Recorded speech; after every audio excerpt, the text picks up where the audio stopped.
Now, President Trump has left the door open to a third summit with North Korea's leader after talks in Hanoi collapsed earlier this year. But he insisted that sanctions would stay in place until Pyongyang agreed to completely denuclearize. Well, Mr. Trump made the comments during a meeting at the White House today with South Korean President Moon Jae-in. A third summit could happen, and it's step by step. It's not a fast process. I've never said it would be. It's step by step. I enjoyed the summits. I enjoy being with the chairman. I think it's been very productive. Well, joining me now is Bruce Klingner, former CIA Deputy Division Chief for Korea, who is now at the Heritage Foundation. Thank you very much for joining me. Thank you. A third summit, isn't this a bit premature? I think it is, and I think the President was speaking more sort of hypothetically, or in the future he would be willing to have another meeting.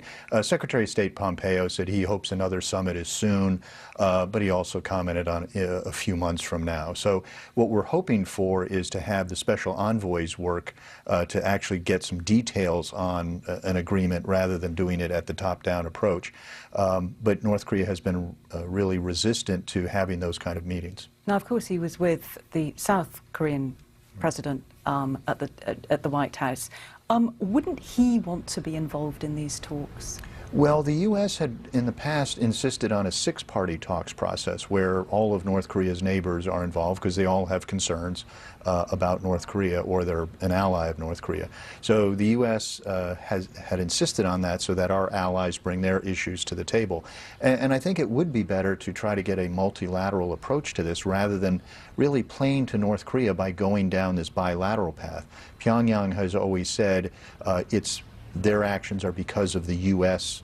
actions. So it's best to multilateralize it to get away from this bilateral approach. What are the stakes for South Korea, and in particular for Mr. Moon, because he's invested quite heavily in this personally? Very much so. He really has gone all in on this inter-Korean engagement. He's really pushing that. His view, the progressive view in South Korea, is that if you provide a lot of benefits to North Korea, if you reduce the sanctions against them, if you even reduce your own defensive posture, it will eventually induce them to behave themselves.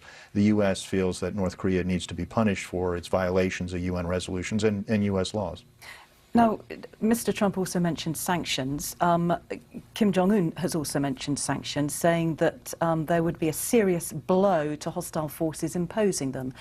That sounds like fighting talk. Should we take it seriously? Well, the broader context of that was that Kim Jong-un imploring his people to maintain and invigorate the socialist economy, and in that way it will deal a blow to those who have tried to impose sanctions. So it really wasn't a military threat, it was more imploring people to work harder and faster. And what about reports that there has been activity at a rocket testing site? That is something that North Korea knows we are watching, so that by having them refurbish some of the buildings that they were beginning to dismantle, having some vehicle activity there, it's a way of trying to slightly increase pressure on the U.S., sort of, we could do things if you don't buy us back to the negotiating table, similar to some of their rhetoric, which has been a bit stronger but still moderate. So it's a way of trying to gently increase pressure. Bruce Klingner, thanks very much as always for joining me. Thank you.